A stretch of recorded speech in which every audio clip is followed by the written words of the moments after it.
Good afternoon, everyone. So today we'll be discussing about hemolytic anemias. So hemolytic anemias. So first we'll be discussing the overview of hemolytic anemias. So as you know, the RBCs are biconcave shaped. So the RBCs are usually biconcave shaped. So this biconcave shape will help the RBCs to move through the small capillaries and venules. It gives flexibility to the RBCs. The mean lifespan of RBCs is around 120 days, and the aged or senescent RBCs are removed extravascularly by macrophages of the reticuloendothelial system, especially in the spleen. So, for anything, not only for hemolytic anemias, for anything, when you want to approach, when you want to understand, first you have to know the basics. So the physiology of the production of RBCs, why they are destroyed, why hemolysis occurs, is very important to understand what are the clinical features, how the clinical features appear, as well as how do you treat the patient, the management aspects. So, how does the hemolysis occur? So, hemolysis, there are various factors which cause the hemolysis or the breakdown of the RBCs. So, once the RBCs are broken down, it's broken down into heme and globin, and this heme will be broken down further, which give rise to bilirubin, and this bilirubin is what is responsible for jaundice, icterus, which we often see in hemolytic anemias. And also, as hemolysis occurs, this heme is also excreted in the urine through the kidneys. This is called as hemoglobinuria. And when this hemolysis occur, the production of RBCs, which occurs in the bone marrow is stimulated more to, as the body senses that there is a deficiency of oxygen. The RBCs are the ones which carry oxygen to the different parts of the body. So when there is deficiency of oxygen, the body senses that maybe the RBCs are low. So it stimulates the bone marrow to produce more RBCs. And more, so the erythropoiesis is enhanced. Once the erythropoiesis is enhanced, the young RBCs, which are known as reticulocytes, are spilled into the peripheral circulation. That is the reason why we see reticulocytosis in case of hemolytic anemias. So, classification of anemias. So, we'll not be going through more different and complex classification based on the hemoglobin level, based on other different aspects. So, the basic classification for the understanding. So, anemia can occur either because of decreased production of RBCs. So, RBCs are produced, as you know, in bone marrow. So, when there is why there is decreased production? It may be because of the factors which are required for the production of RBCs. So, there may be deficiency in iron, there may be deficiency in folic acid, or there may be some problem in the bone marrow itself. So, that is decreased production of red cells. Second thing is increased destruction of red cells. So, RBCs are produced normally, but there is increased destruction that gives rise to anemia. So, increased destruction of red cells is what is called as hemolysis, and this is the thing which we will be discussing today. The third cause is acute blood loss. So, the other thing which is important is for hemolysis is there are hereditary cause of hemolysis and acquired cause of hemolysis. Hereditary causes are usually because of the RBCs, red blood cells itself. So it has intracorpuscular defects and they are inherited. So they are present from birth. Some problem in the red blood cell. The second one is acquired causes. Acquired causes any extraneous factors. So extracorpuscular factors, something from outside causes the blood cells to rupture. So there are extracorpuscular factors or exogenous factors. So we'll be discussing only about hereditary causes today.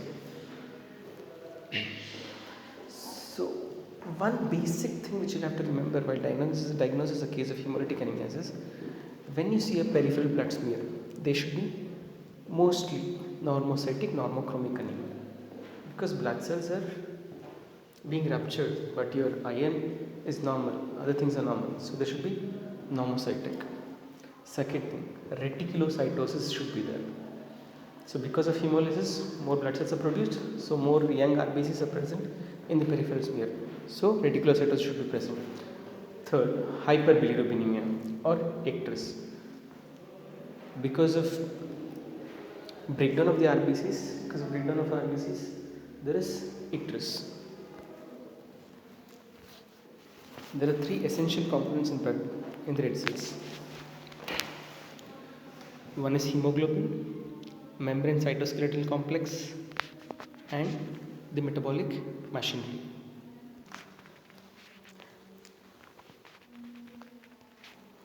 Hemoglobin, membrane cytoskeletal complex, and the metabolic machinery. Hemoglobin, heme and globin. Membrane cytoskeletal, the cytoskeletal structure of the membrane. Third thing is the metabolic pathway, the various enzymes which are present in the RBCs which will keep the membrane cytoskeletal complex in a working condition. So these are the essential components of the red blood cell. So any problem in these three things will cause hemolysis. So any problem with hemoglobin causes hemoglobinopathies. Any problem with membrane will cause membranopathies. Any problem in the metabolic machinery will cause enzymopathies. So the hemoglobinopathies. So hemoglobin, there are various types of hemoglobin as you know of. The adult hemoglobin is HbA. So what is HbA? It is alpha 2 beta 2, right? So abnormal hemoglobin polymerization occurs especially in case of HbS. Thalassemia, alpha thalassemia, beta thalassemia, which has already been discussed. Methemoglobinemia, and there are various other forms of hemoglobins. So these are responsible for hemoglobinopathies. So these conditions will come under the heading of hemoglobinopathies.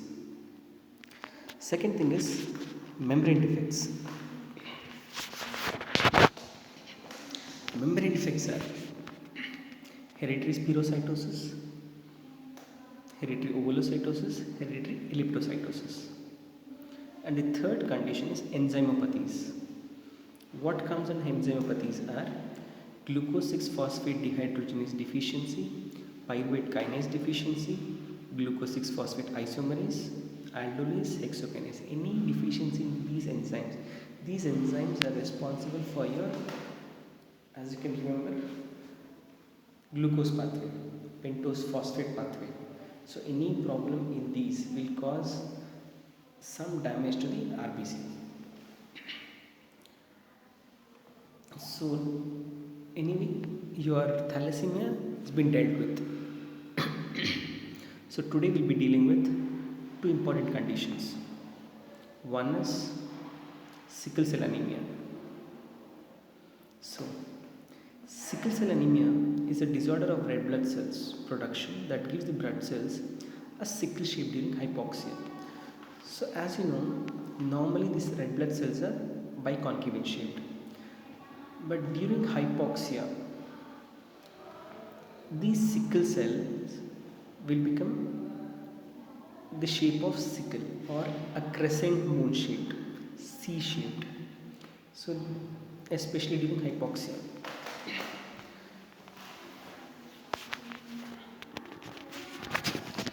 It's a genetic disorder that affects the erythrocytes, causing them to become sickle or crescent shaped. Why does this occur? It occurs because of an abnormality of the hemoglobin molecules.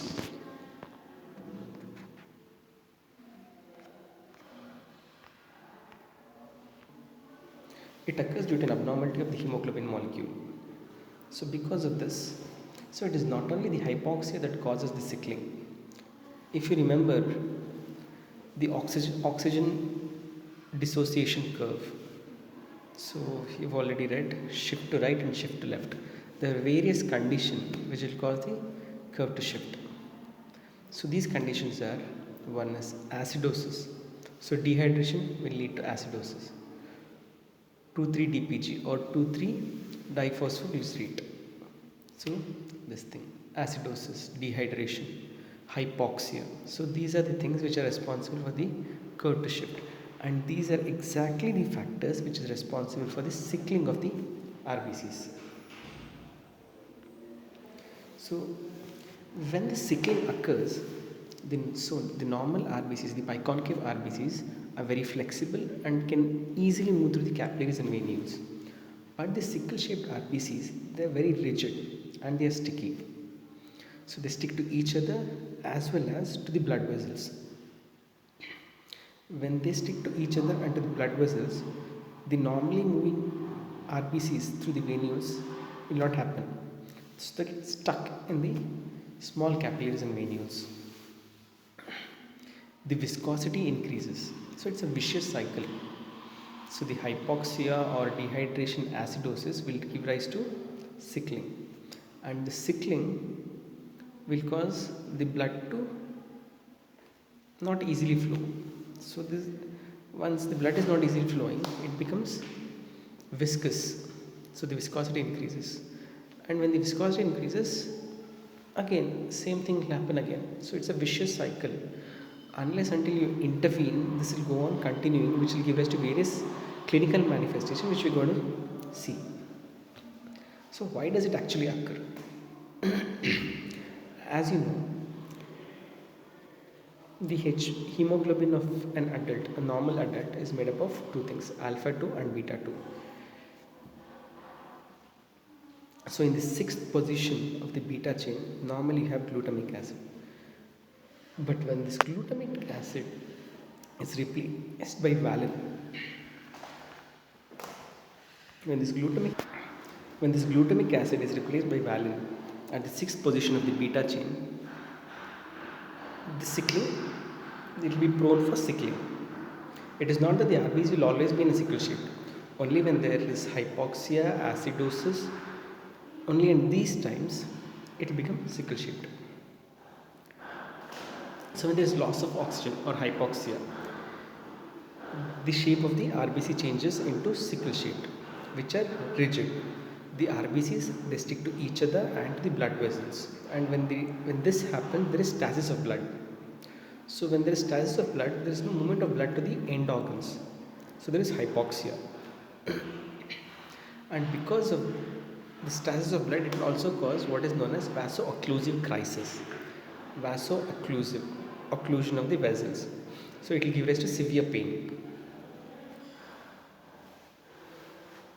So the RBCs will become rigid, inflexible and sickle shaped, and this lead to decreased movement, decreased oxygen supply, decreased oxygenation of the blood as such. When the blood is not moving into the heart, because of increased viscosity and blood is not moving, further there is hypoxia. Because of hypoxia, further there is sickling. So it will keep on happening. So there are three things. One is sickle cell trait, sickle cell anemia, and sickle beta thalassemia. So for this, you have to know what is the inheritance of sickle cell anemia. Sickle cell anemia is an autosomal recessive disorder. So there has to be two alleles to manifest the disease. If there is only one, he's a carrier, so they will not be having any clinical manifestation. If there are two alleles, then is what is we call sickle cell anemia. Beta thalassemia. So beta thalassemia, as you know, there will be some problem with your beta chain. So along with that, there is sickling. So that condition is known as sickle beta thalassemia. So what are the symptoms that we come across? So the patient might be having anemia. Because of hemolysis, there will be anemia. Normally, the lifespan of the RBCs is around 120 days. But sickle cells, the lifespan is very short. It's around just 10-20 days. And they keep on breaking. And because of this breaking, there is anemia. What are the other symptoms? As we saw, the vaso-occlusive crisis, because of the decreased blood supply, there will be painful. So painful symptoms of the hands and feet. It is known as dactylitis. It's known as dactylitis. So it is not that it's always when a child comes with severe painful joint, it is not always your rheumatoid arthritis, so or infective arthritis. So never. So these are the first simple things that the child comes with. At that time, you have to diagnose this condition so that they won't land up in a more severe crisis.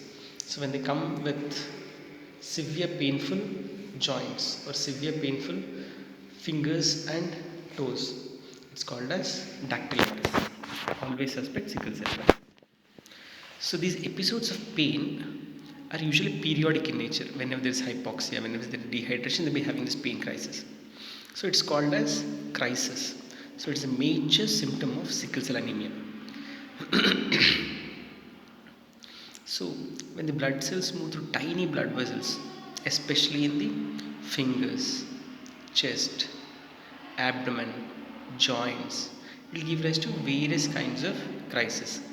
Pain can also occur in bones, and this pain varies in intensity. It can last for few hours or few weeks.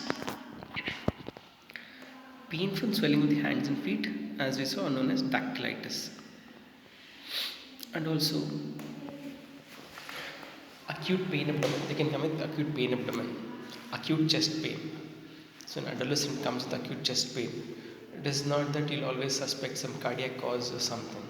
So it can be sickle cell. So frequent infections. So as the sickling occurs, it will damage the spleen. So once the spleen is, because the sequestration, these RBCs are removed in the spleen, and spleen blood vessels are also very thin. So when these things will move through the small vessels of the spleen, it will occlude the splenic vessels, and it can damage the spleen. It's called as autosplenectomy. So when there is autosplenectomy, the child is prone for infections, because most of the infections, they're actually these infections are taken care of by the spleen. So what we can do is give vaccinations. If you know that a patient is having sickle cell anemia, give frequent vaccinations, give frequent antibiotics so that they don't land up in any infections. So major things which you have to know is the symptoms, hemolytic crisis. So because of hemolysis that is happening, because of sickling, the RBC span is decreased, the RBCs are broken down and are destroyed. This gives rise to hemolysis. So hemolytic crisis. Other thing is vaso-occlusive crisis. Because of the blockage of the small blood vessels, there can be occlusion. Because of this occlusion, there can be some symptoms. For example, painful fingers and joints known as dactylitis, chest pain, acute chest syndrome, pain abdomen, or they can even have stroke because of blockage of vessels of your CNS, the cerebral blood vessels. If they are blocked, it will give rise to stroke. Visceral sequestration crisis. The blood vessels in the spleen, they get blocked, there might be autosplenectomy. So visceral sequestration crisis. There can be blockage in the vessels of the bone marrow. So the bone marrow, enough RBCs are not being produced, and they are prone for infection, especially parvovirus B19 infection. Parvovirus B19 infection in a sickle cell patient will cause aplastic anemia. So it is called as aplastic crisis. So the other clinical manifestation which they can come with, as we already discussed, they can come with stroke, they can have acute chest syndrome or acute chest pain, acute leg ulcers, jaundice. Because of more breakage of RBCs, there might be jaundice. Priapism, also known as painful erection, because even the vessels in the penis are very minute, very tiny vessels. So they can cause painful erection, pain-like episodes, and delayed growth. As you know, in the epiphysis, in your ortho, they would have told you the blood vessels are in the shape of a hairpin. Blood vessels are in the shape of a hairpin. So when there is occlusion of these blood vessels, there is decreased blood supply to the epiphysis, and this will cause delayed growth. So how will you manage such a patient? So the first thing is investigation. What will you do? How will you diagnose this condition? As with any other condition, you'll first take a complete blood count. Complete blood count, you'll see that there might be decrease in hemoglobin, but just decrease in hemoglobin will not answer all your other conditions. So go ahead and do a peripheral smear.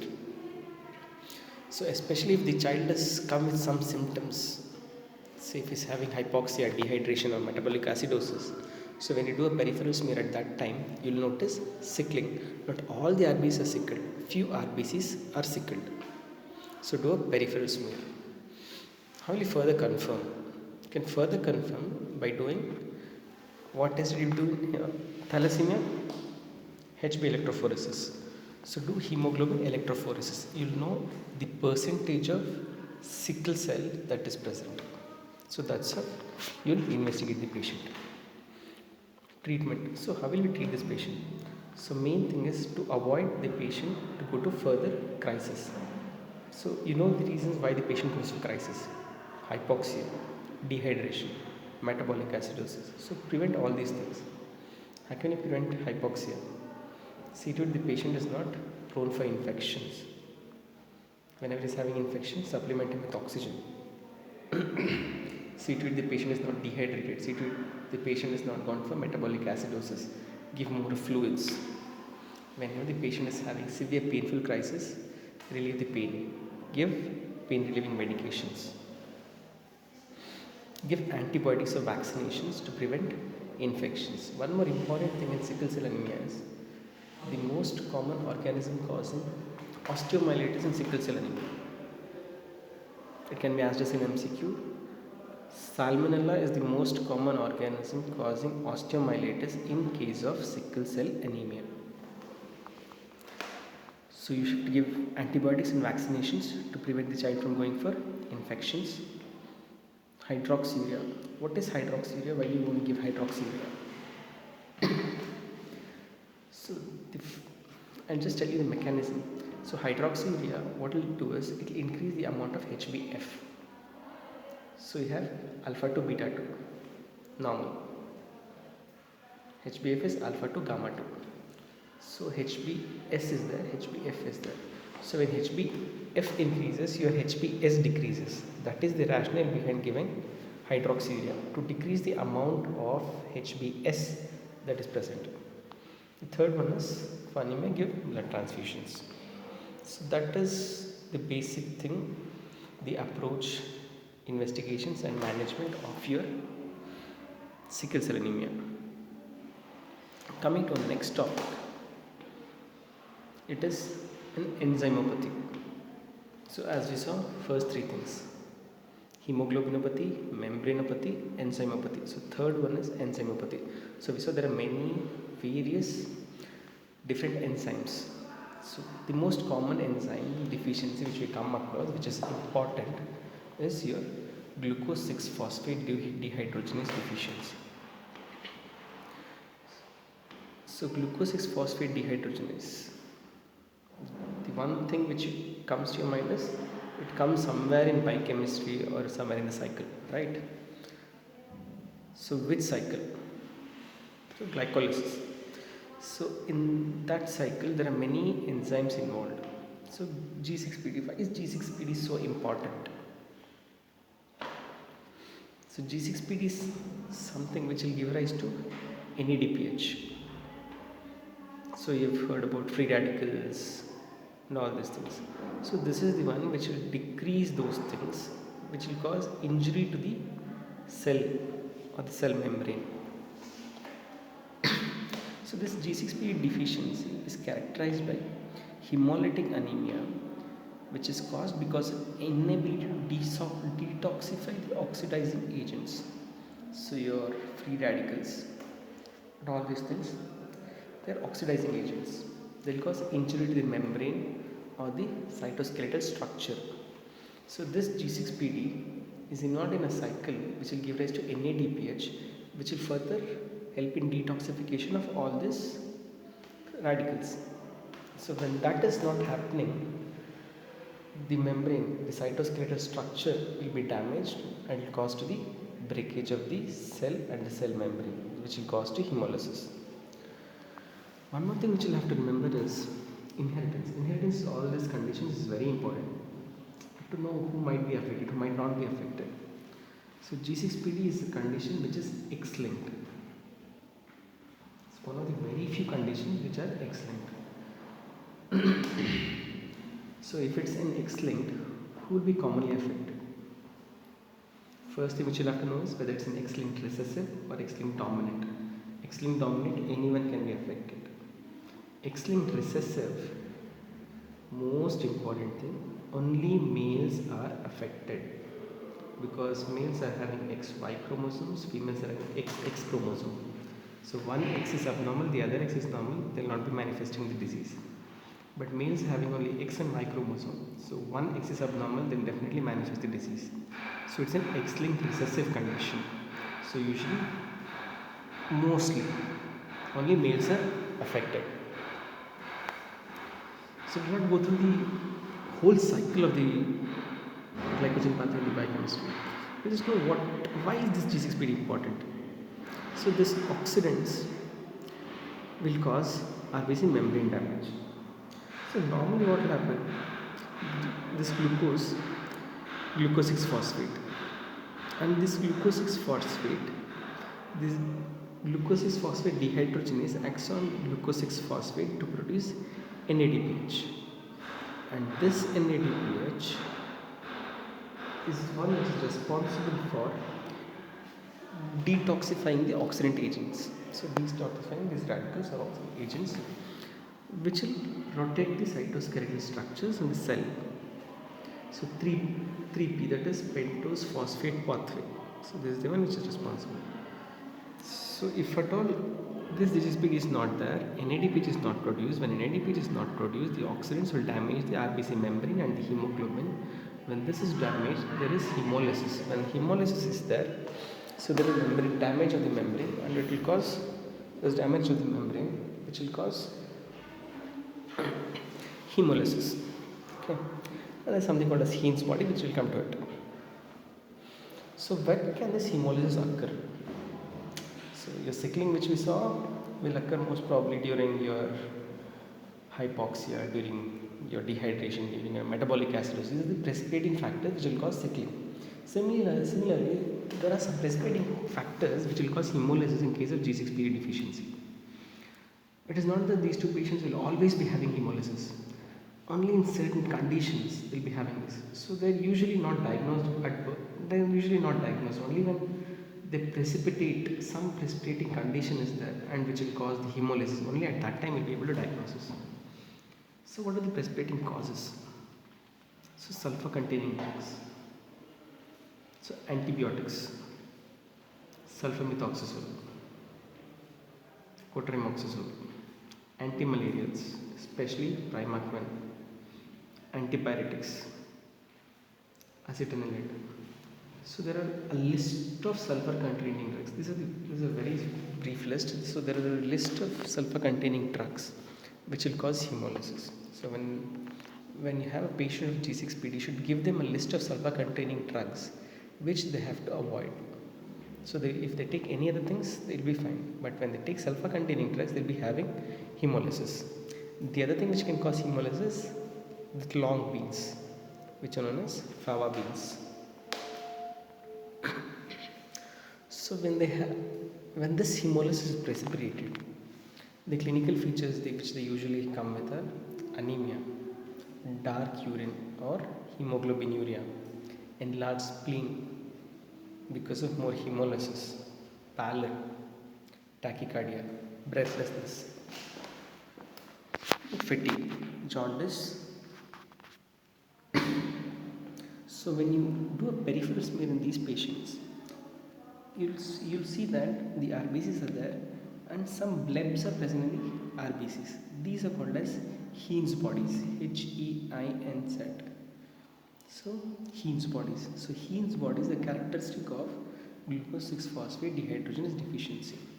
How do you treat? So first is treat your precipitating cause. If at all there is any drug which is going on which is having sulfur content in it, avoid those drugs. Give them a list of drugs which have to be avoided. If there is too much of hemolysis, if there is too much of anemia, transfuse the patient. So that is how you'll be managing a case of glucose 6-phosphate dehydrogenase deficiency.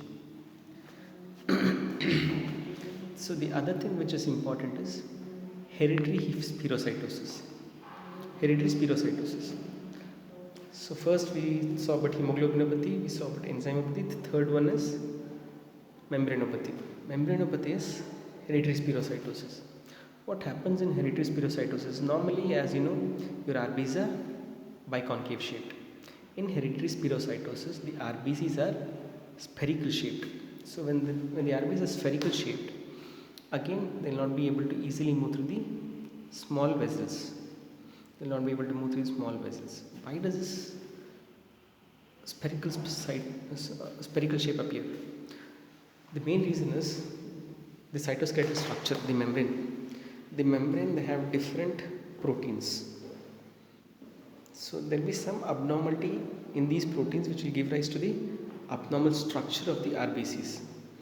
Main thing is there are 4 proteins: spectrin, ankyrin, and BAG3. So these proteins are abnormal. When these proteins are abnormal, the cytoskeletal structure changes. So instead of biconcave shape, the RBCs will become spherical shaped. That is one. Second thing which is important is here is inheritance. The inheritance pattern of hereditary spherocytosis, most of the times, not always, most of the times is autosomal dominant. That means if one parent is having the disease, most likely the child will also have the disease. So when the RBCs are spherical shaped, it will not be able to easily move through the small vessels. When they are not able to move through the small vessels, there is hemolysis. When there is hemolysis, it will give rise to jaundice, splenomegaly, and other things. And also, one of the common history which you will notice in these patients is because of this hemolysis which occur in hereditary spherocytosis, it will give rise to formation of gallstones. So when you ask a history, there will be some history of abdominal surgery. So if you dig deeper, what abdominal surgery? Most probably cholecystectomy. That have undergone cholecystectomy. So the other clinical features are usually the same: anemia, splenomegaly, some abdominal surgeries, pain abdomen. All these things will be there in case of hereditary spherocytosis. How do you diagnose this condition? There are 2 things mainly required for diagnosis. One is you do a peripheral smear. When you do a peripheral smear, you will notice that the normal biconcave shape, the central parallel of the RBCs is not visible. You will be seeing spherical shaped RBCs or spherocytes. Spherocytes are seen. And one more test which you can do is spectroscopy. The other bedside test which you usually do is osmotic fragility test. So you'll put a hypotonic saline to see how the RBCs, the normal biconcave RBCs will swell a little bit, but they'll not lyse. But the spherical shaped RBCs are already swollen up, so they're going to burst. So osmotic fragility test is one of the tests used to diagnose hereditary spherocytosis.